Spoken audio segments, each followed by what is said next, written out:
바람 절려나는 즐거운 발걸음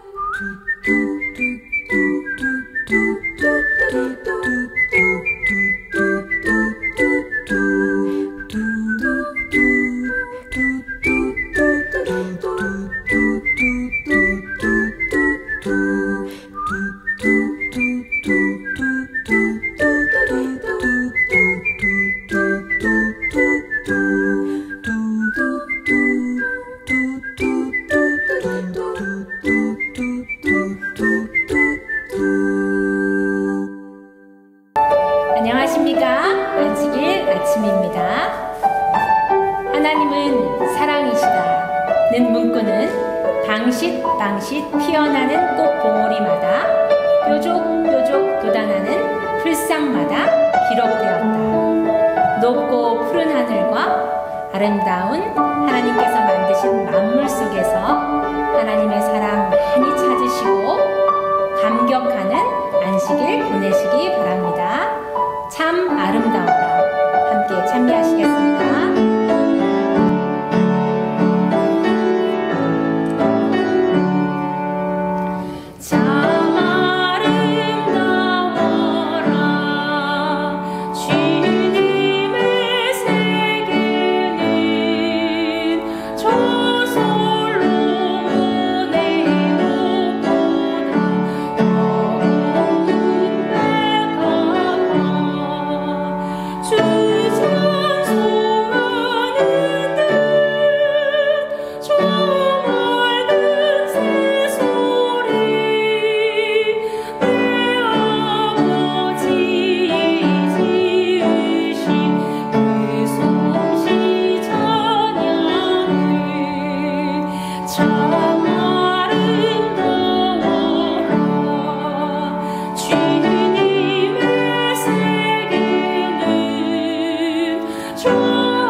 (647장) 낮엔 기쁨으로 밤엔 노래로 주의 길을 걸어라. 함께 기쁘게 찬미하시겠습니다.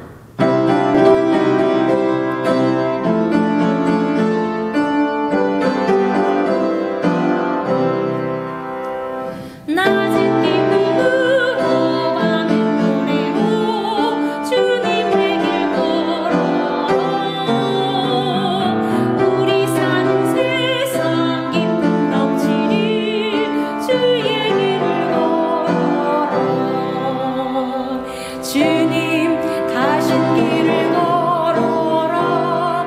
주의 길을 걸어라. 앞서가신 우리 주님 오늘 따라서 주의 길을 걸어라. 우리들은 모두 주의 자녀니 주님의 길 걸어라. 기쁜 노래 불러 주 찬양하며 주의 길을 걸어라. 주님 가신 길을 걸어라. 주의 길을 걸어라. 앞서 가신 우리 주님 오늘 따라서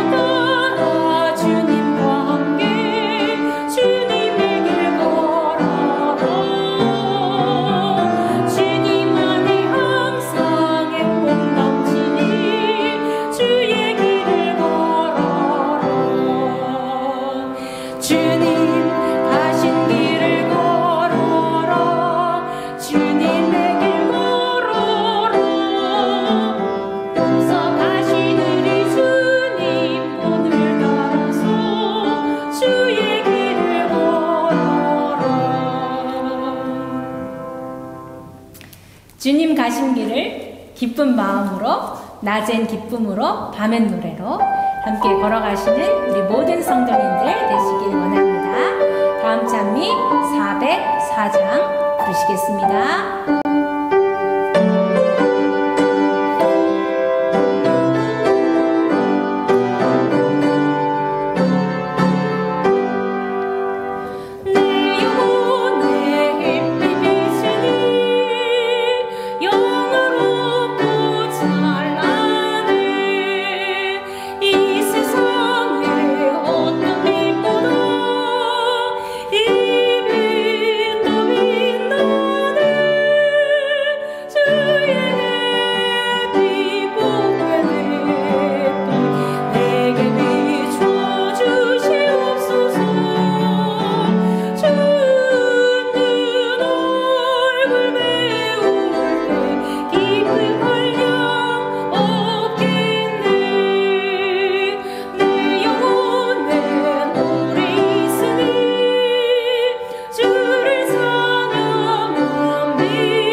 (6월이) 시작되는 행복한 안식일입니다.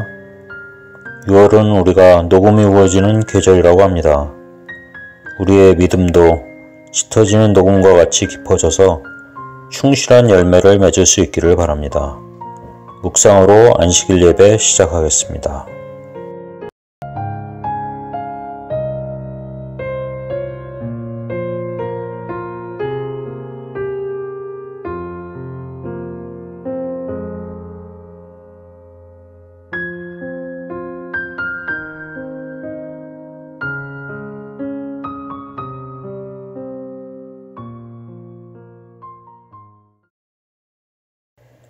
다같이 23장 여호와의 보좌 앞에를 큰 소리로 부르시겠습니다.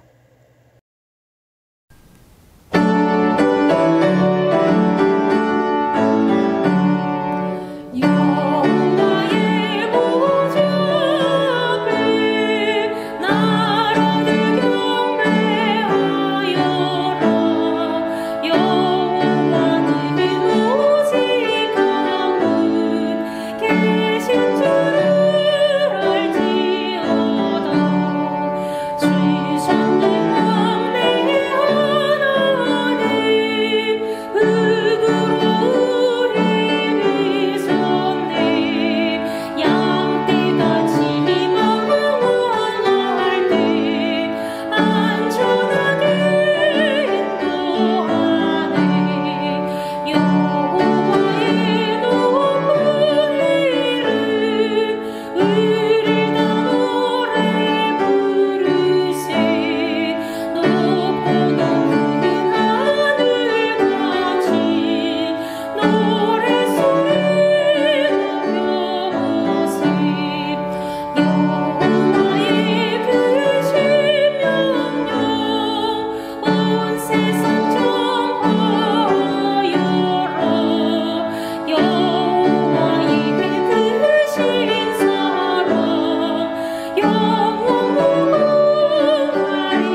교회와 헌금을 위하여 안순세 장로님께서 회중을 대표하여 기도해 주시겠습니다.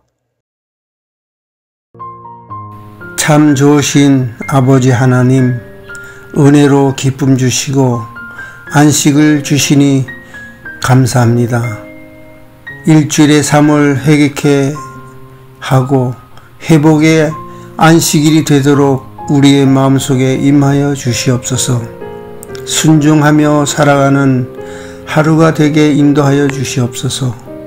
말씀 안에 살아가는 우리가 되게 하여 주시고 이웃을 사랑하는 내가 되게 기도할 수 있게 도와주시옵소서. 항상 십자가를 잊지 않게 도와주시고 성령의 인도 따라 살아가게 인도하여 주시옵소서.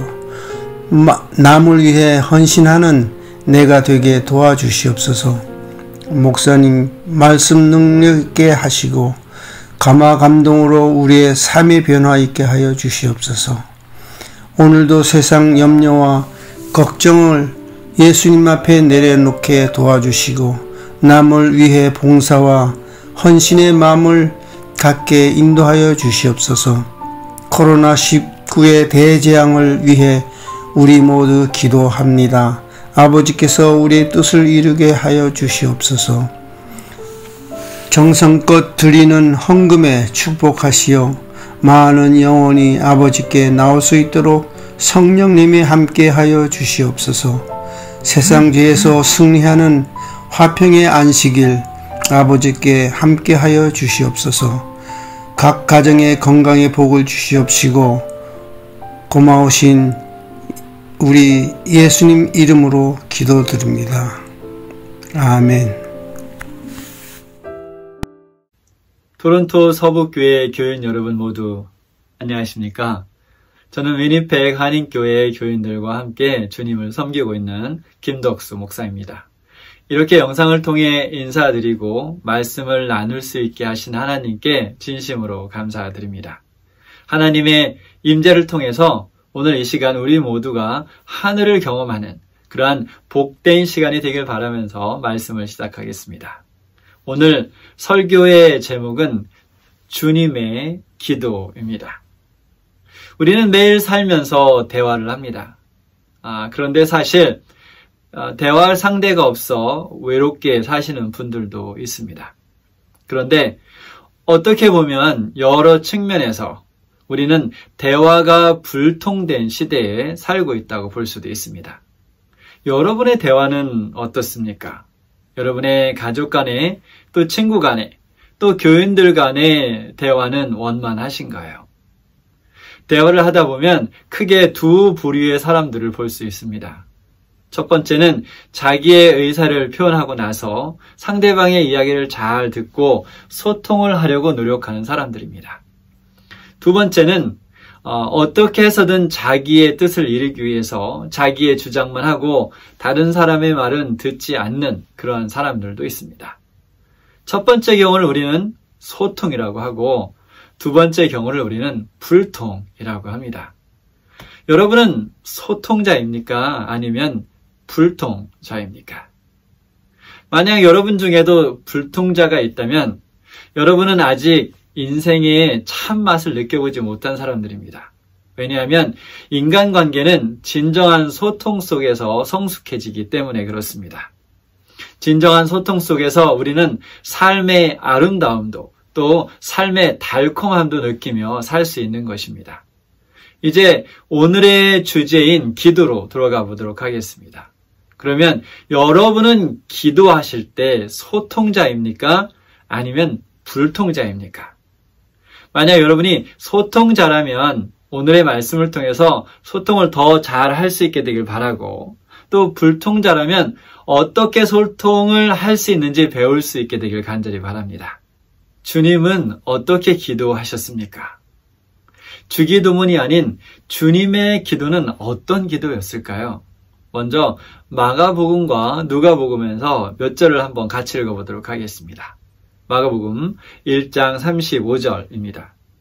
새벽 아직도 밝기 전에 예수께서 일어나 나가 한적한 곳으로 가사 거기서 기도하시더니 다음은 누가복음 6장 12절. 이때 예수께서 기도하시러 산으로 가사 밤이 새도록 하나님께 기도하시고, 누가복음 5장 16절에 예수는 물러가사 한적한 곳에서 기도하시느니라. 이 세 성경절을 읽으면서 예수님의 기도에 대해서 우리가 무엇을 배웠습니까?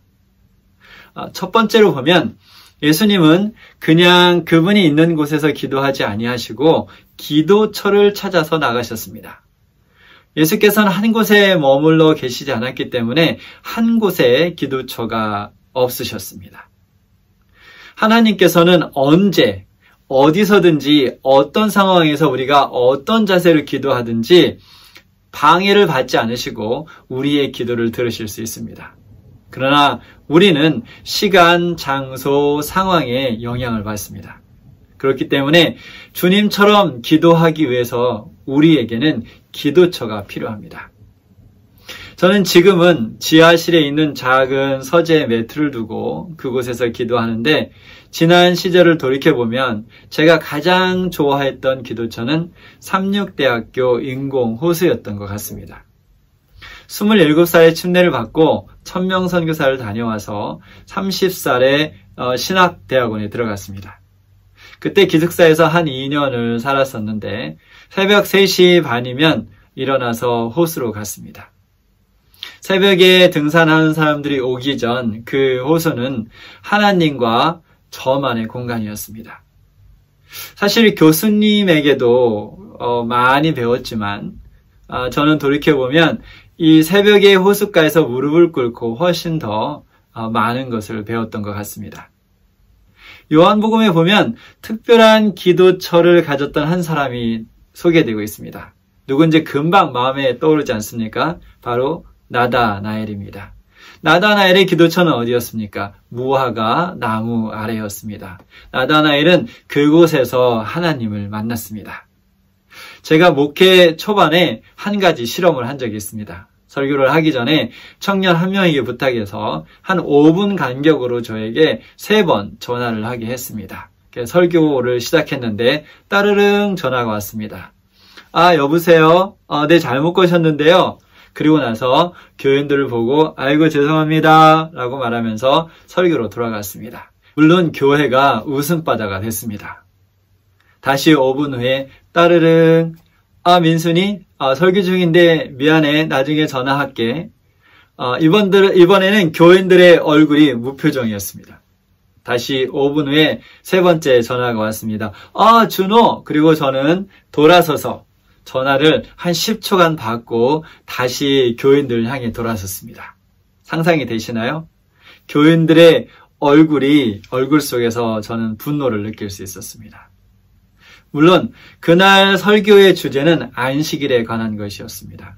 설교 시간에 설교자가 전화를 받으면 마음이 불편해지고 분노하지만 우리는 얼마나 자주 안식일에 딴짓을 하는가 하는 것이 주제였었습니다. 그러나 기도와도 우리가 연결해서 생각해 볼 수 있습니다. 하나님과 정말로 진실한 대화를 원한다면 방해받지 않는 기도처가 있어야 합니다. 연인들이 데이트를 하면 방해받지 않는 곳을 찾아다니지 않습니까? 왜 그럴까요? 둘만의 시간을 보내기 위해서입니다. 만약 아직 기도처가 없으시다면 오늘부터 여러분에게 딱 적합한 기도처를 찾아서 만들어 보시기 바랍니다. 두 번째로 예수님의 기도를 보면 우리의 기도와 다른 점이 있다는 사실을 발견할 수 있습니다. 마가복음 1장 35절에 새벽 아직 밝기 전에 예수께서 일어나 나가 한적한 곳으로 기도하러 가셨다고 했습니다. 이 한적한 곳은 사막, 광야, 목초지, 사람이 안 사는 곳 등의 뜻을 갖고 있는데 80% 정도는 광야로 번역된 단어입니다. 예수께서 집에서 인적이 없는 광야, 그 먼 곳까지 가셨다면 그곳에 5분 기도하러 가셨을까요? 아니면 1시간 이상 긴 기도를 하기 위해 가셨을까요? 누가복음 6장 12절에는 밤이 새도록 기도하셨다라고 했습니다. 다시 누가복음 5장 16절은 대중과 사역에서 물러나 한적한 곳, 즉 광야로 기도하러 가신 예수님을 볼 수 있습니다. 우리의 기도 시간은 얼마나 되나요? 너무 안타까운 일이지만 현대 그리스도인들은 식사 시간, 그리고 아침에 눈을 떴을 때 저녁에 잠자리에 들기 전 1분 정도의 짧은 기도 외에는 기도하지 않습니다. 심지어 기도회를 하고도 기도하지 않습니다. 기도회에 모였는데 시작하고 마치는 기도, 그리고 조금 더 하면 5분, 10분 짧기도 하는 것으로 기도회를 마칩니다. 심지어 저는 기도를 한 번도 하지 않는 기도회에 가본 적도 있습니다. 아주 오래된 농담인데 과묵한 경상도 사나이들을 대표하는 세 마디가 있습니다. 뭐죠? 밥 먹자, 아는, 자자. 다 좋은 시절 말이죠. 요즘 이렇게 했다간 바로 쫓겨납니다. 여러분은 가족 간 얼마나 많은 대화를 하고 사십니까? 그냥 집안이 돌아가기 위한 그런 말이 아니라 서로의 마음 깊은 것을 보여주는 그런 대화 말입니다. 사실 현대 사회는 이 핸드폰과 대화를 제일 많이 하죠. 그렇죠? 핸드폰이 많은 것을 빼앗아 가고 있습니다. 제가 대학에 다닐 때 과에서 MT를 가면 또 친구들과 이렇게 놀러 가면 불을 피우고 그 주변에 앉아서 이런저런 이야기를 나눴던 그런 때가 기억이 납니다. 그렇게 이야기를 나누다가 12시쯤이 되면 이제 한 명씩 이제 잠자리에 들어가죠. 그러나 끝까지 남는 몇 사람이 있습니다. 저도 그 중에 한 명이었는데 그렇게 두세 사람이 남다 보면 마음속 깊은 곳에 대한 이런 이야기를 서로 함께 나누고 몇 년을 지나도 알지 못하던 그런 사실들을 알게 되고 깊은 우정을 쌓을 수 있는 그런 좋은 기회이기 때문에 저는 남아있는 것을 좋아했었습니다. 우리가 결혼을 봐도 어떤 문화권에서는 결혼이 기능적인 면이 더 강조되는 것을 볼 수 있습니다. 그래서 어떤 사랑의 결과로 결혼을 하는 것이 아니라 그냥 때가 됐기 때문에 적당한 사람을 만나서 같이 살기 시작하는 것이죠. 그래서 어른들 말씀에 살다 보면 정 붙이고 그러고 사는 거지 라고 하는 이야기를 자주 들어본 적이 있습니다. 저희 부모님 시대에는 그런 결혼이 훨씬 더 많았던 것 같습니다. 지금에 비한다면. 근데 사실 결혼에 있어서 이런 기능적인 면은 참 중요합니다. 그래서 나가서 돈 벌고 여자는 집에서 아이 낳고 또 기르고 또 집안 살림하고 하는 이런 기능적인 면은 결혼에 있어서 아주 중요한 부분이죠. 그러나 결혼에 이런 기능적인 부분만 있다면 결혼 생활에 정말로 많은 것을 잃어버리고 산다고 볼 수 있습니다. 서로 깊은 사랑의 교감을 나눌 수 있는 유일한 두 사람인 부부가 껍데기만 느끼며 사는 결과를 가져다 줄 수 있습니다. 기능적인 것만 강조한다면 그렇다는 것이죠. 하나님과의 관계도 마찬가지입니다. 예수님은 우리의 죄값을 지불하셨고 우리는 그것을 믿고 구원을 받는 기능적인 것이 전부인다면 우리가 하늘에 가서 예수님과 영원히 사는 것이 그렇게 유쾌한 일이 아니지 않을까요? 그런데 하루 5분, 10분의 짧은 기도, 그것도 매일 하지 못하는 기도 생활로 하나님과 바른 관계를 맺고 살고 있다고 생각한다면 그것은 대단한 착오입니다. 그러면 어떻게 기도해야 할까요? 예수님의 기도를 근거로 실천 가능한 제안을 드리도록 하겠습니다. 제가 만난 80에서 90%의 재림 교인들은 1시간 이상 기도해 본 경험이 없습니다. 그래서 먼저 1시간 기도 도전을 해보겠습니다. 안식일 오후나 일요일, 그러나 사실 하루 1시간을 낼 수 있는 어느 날이든 좋습니다. 아무에게도 방해를 받지 않은 곳으로 1시간 시간을 내서 가보시기 바랍니다. 그래, 그곳에 가실 때 교회 주소록을 가지고 가시기 바랍니다. 그리고 또 가능하다면 가족, 친척의 이름, 명단을 적어서 가셔도 좋습니다. 그리고 그곳에 가서 교인 한 사람 한 사람의 이름을 부르면서 그 사람을 위해서 기도합니다. 그 기도 내용이 똑같아도 사실 상관이 없습니다. 그리고 가족, 친척도 그렇게 한 사람 한 사람씩 이름을 부르면서 기도하다 보면 어느덧 1시간이 흘러간 것을 볼 수 있습니다. 사실 어떤 특별한 기도 제목이 있어서 그것을 가지고 주님과 기도하면서 씨름하면 1시간이 금방 가겠지만 이런 오랜 시간 기도해본 경험이 없는 사람들은 사실 기도를 시작하고 5분이 지나면 이 눈이 근질근질하기 시작합니다. 그리고 불편해지기 시작하죠.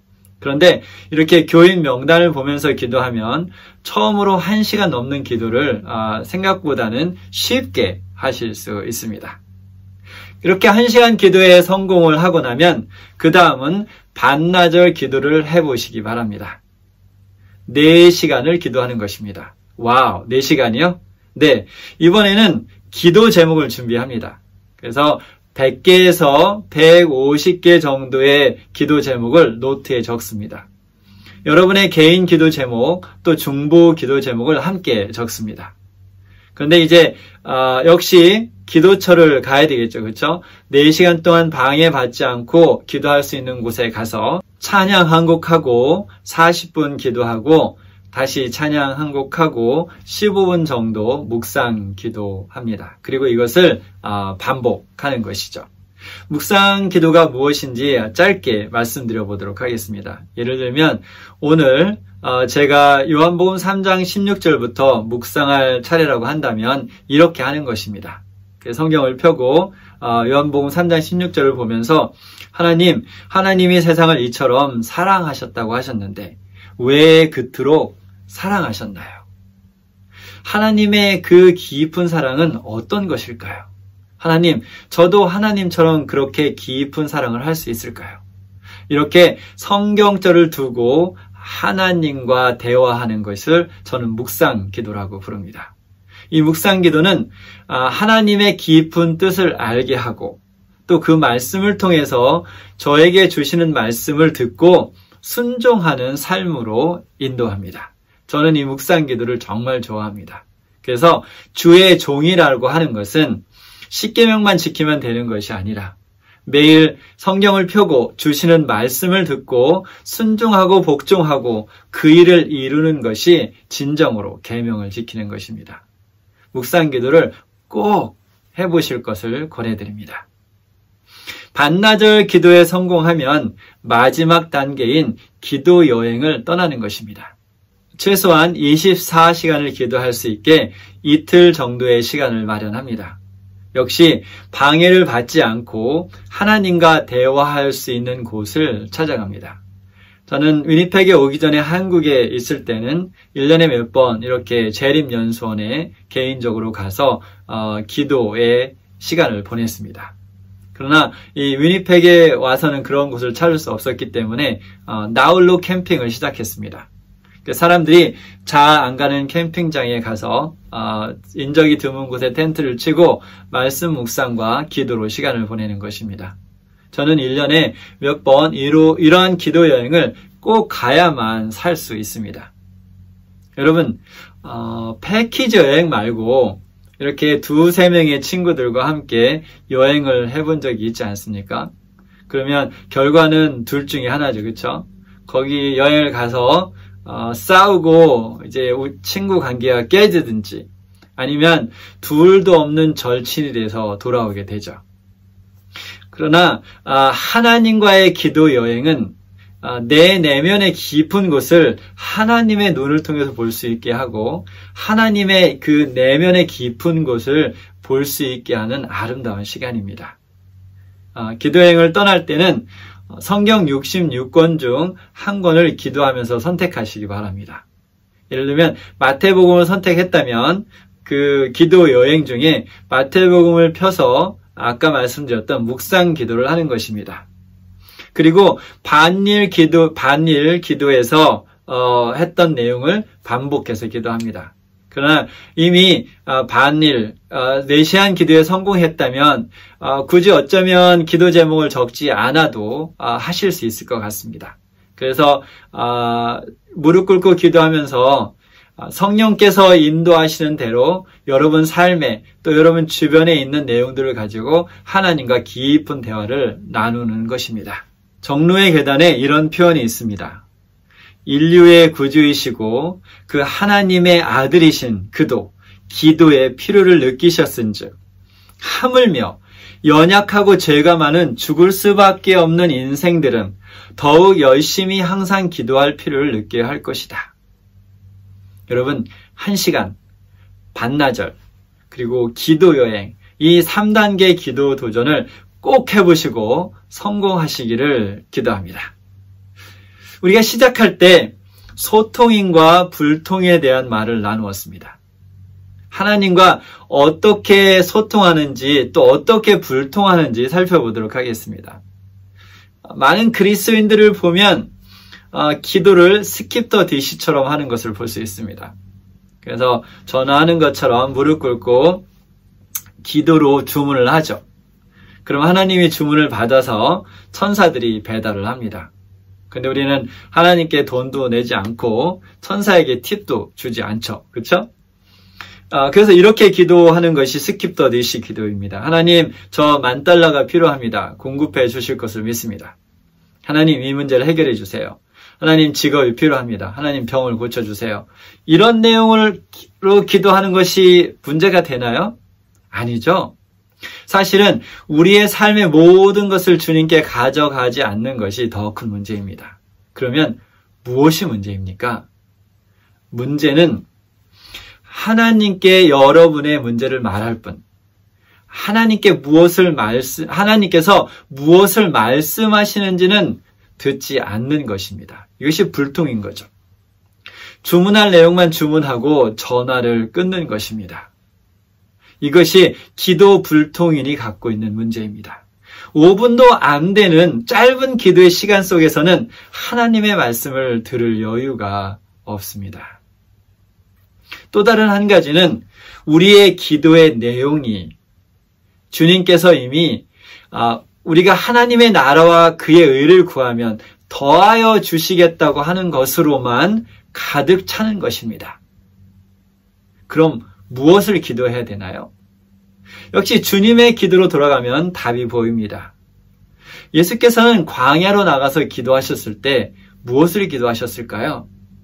시대의 소망을 보면 예수님의 기도의 내용이 종종 언급되어 있습니다. 예수님의 가장 깊은 기도는 공생애의 시작과 끝에 드려졌습니다. 그 두 가지만 좀 보도록 하겠습니다. 침례를 받으신 예수께서는 광야로 나가셨습니다. 그리고 40일을 금식하면서 기도하셨죠.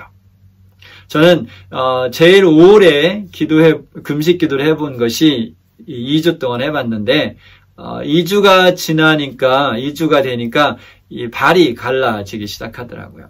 그런데 40일 금식 기도는 목숨을 내걸고 하는 기도입니다. 그러면 예수님께서는 그 40일 동안 무엇 때문에 그렇게 금식하며 목숨을 내놓고 기도하셨을까요? 바로 우리의 구원을 위해서 그렇게 기도하셨습니다. 그분께서 가실 그 십자가의 길, 고난의 길, 그것을 위해 그렇게 간절히 기도하셨습니다. 또 다른 하나의 간절한 기도는 겟세마네 동산에서 드렸던 기도입니다. 아버지여, 만일 아버지의 뜻이거든 이 잔을 내게서 옮기시옵소서. 그러나 내 원대로 마옵시고 아버지의 원대로 되기를 원하나이다. 기도가 얼마나 간절하고 깊었으면 땀이 핏방울 같았을까요? 히브리서는 이 기도의 순간을 이렇게 묘사합니다. 히브리서 5장 7절에 그는 육체에 계실 때 자기를 죽음에서 능히 구원하실 이에게 심한 통곡과 눈물로 간구와 소원을 올렸고 그의 경건하심으로 말미암아 들으심을 얻었느니라. 왜 이렇게 간절했습니까? 왜냐하면 그분의 기도에 모든 인류의 운명이 달려 있었기 때문입니다. 예수께서는 인류의 구원을 이루는 일과 죄로 인해 아버지와 분리되는 것 사이에서 투쟁하시고 계셨던 것입니다. 주님의 기도는 잃은 양을 구원하기 위한 기도였습니다. 그렇다면 우리의 기도도 잃은 양을 구원하기 위한 기도여야 할 것입니다. 여러분, 혹시 아직 한 번도 어떤 한 사람의 구원을 위해 눈물을 흘리면서 기도해 본 적이 없다면 여러분 한번 시작해 보지 않으시겠습니까? 여러분, 오늘부터 작정하고 일주일을 기도해 보시기 바랍니다. 그리고 한 가지 기도 제목으로 기도해 보시기 바랍니다. 하나님 아버지, 저에게 한 사람을 주십시오. 제가 그 사람을 위해, 그 사람의 구원을 위해 30일 동안 기도하겠습니다. 이렇게 여러분이 작정 기도하다 보면 하나님께서 한 사람의 이름을 여러분 마음속에 새겨주실 것입니다. 그러면 그 사람을 위해 30일 동안, 그 사람의 구원을 위해 30일 동안 기도하는 것입니다. 이렇게 기도하다 보면 성령께서 그 사람을 위해 무엇을 할 수 있는지, 기도 후에 무엇을 할 수 있는지를 여러분에게 생각나게 하실 것입니다. 기도만 하는 것이 아니라 기도를 통해서 하나님의 말씀을 듣고 순종하는 것이 기도의 끝입니다.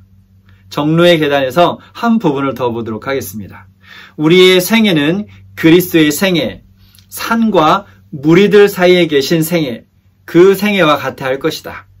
기도만 하고 아무것도 하지 아니하는 자는 오래지 아니하여 기도를 그치게 되든지, 또는 그의 기도가 일종의 형식적 일과가 되고 말 것이다. 예수께서는 광야에서 기도하시고 대중에게 돌아가 일하시는 것을 반복하셨습니다. 이것이 주님의 기도였습니다. 주님의 기도는 광야에서 끝나지 않았고 대중 속에서 일하시는 것으로 끝났습니다. 마지막으로 히브리서 4장 16절 말씀을 나누겠습니다. 그러므로 우리는 긍휼하심을 받고 때를 따라 돕는 은혜를 얻기 위하여 은혜의 보좌 앞에 담대히 나아갈 것이니라. 기도는 우리를 어디 앞으로 이끌어 간다고 기록하고 있습니까? 하나님의 보좌 앞으로 우리를 이끌어 갑니다. 우리가 무릎 꿇고 기도하는 기도처가 하늘 문이 열리고 우주의 통치자이신 여호와께서 여호와 하나님의 보좌 앞으로 나아가는 것입니다. 놀랍지 않습니까? 저는 이런 상상을 할 때마다 기분이 너무 좋습니다. 여러분, 우주의 통치자, 왕 중의 왕께서 앉아 계신 그 보좌 앞에서 급하게 떠나시겠습니까? 아니죠. 하나님께 기도하고 예수 그리스도의 이름으로 기도하는 것은 엄청난 특권이고 또 파워를 소유한 것입니다. 우리 옛날에 술 관원이 있지 않았습니까? 왜 그 직책이 그렇게 파워 있는 것이었습니까? 그는 왕의 보좌 앞으로 나아갈 수 있었기 때문입니다. 우리 사랑하는 토론토 서북교회 교인 여러분, 이제 주님의 기도를 배웠습니다. 이제 여러분은 어떤 기도를 하시겠습니까? 지금까지 해오시던 5분의 불통의 기도를 하시겠습니까? 아니면 하나님의 보좌로 나아가서 깊은 대화를 나누는 소통의 대화를 하시겠습니까? 주님의 기도를 꼭 실천해 보시기 바랍니다. 그러다 보면 눈을 뜨고 하나님의 보좌를 떠나 세상으로 돌아가는 것이 정말 하고 싶지 않은 마음을 느낄 수 있게 될 것입니다. 이 시간 우리 다 같이 잠시 눈을 감고 모든 생각을 멈추고 성령의 음성을 들으시기 바랍니다. 그리고 성령의 인도하심에 따라 결심하시기 바랍니다. 저를 따라 해보시기 바랍니다. 하나님, 오늘부터 제가 주님의 기도를 하게 하옵소서. 이 결심에 하나님께서 복 주시기를 바라면서, 간절히 바라면서 말씀을 마치겠습니다. 이제 다 같이 마치는 찬미 445장 아버지여 나에게 기도하는 방법과를 기도하는 마음으로, 간절히 기도하는 마음으로 부르도록 하겠습니다.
사랑의 하나님 아버지, 이 시간 형식만 있었던, 껍데기만 있었던 저희들의 기도의 삶을 회개합니다. 하나님, 이제 오늘부터는 마음속 깊은 곳까지 경험하는, 하나님의 심장을 경험하는 기도 생활을 할 수 있도록 하나님 도와주시옵소서. 예수님께서 이 땅에 사시면서 보여주셨던 기도의 삶을, 주님께서 걸으셨던 그 기도의 길을 이제 저희도 걸을 수 있도록 하나님 인도해 주시옵소서. 이제 오늘부터 토론토 서북교회 교인들이 무릎 꿇고 기도할 때 그들이 기도하는 곳이 하늘문이 열리는 곳이 되게 하시고 하나님의 보좌로 나아가는 곳이 되게 하여 주셔서 그들이 매일매일 하늘을 경험하며 살 수 있도록 도와주시옵소서. 예수님 이름으로 간절히 기도합니다. 아멘.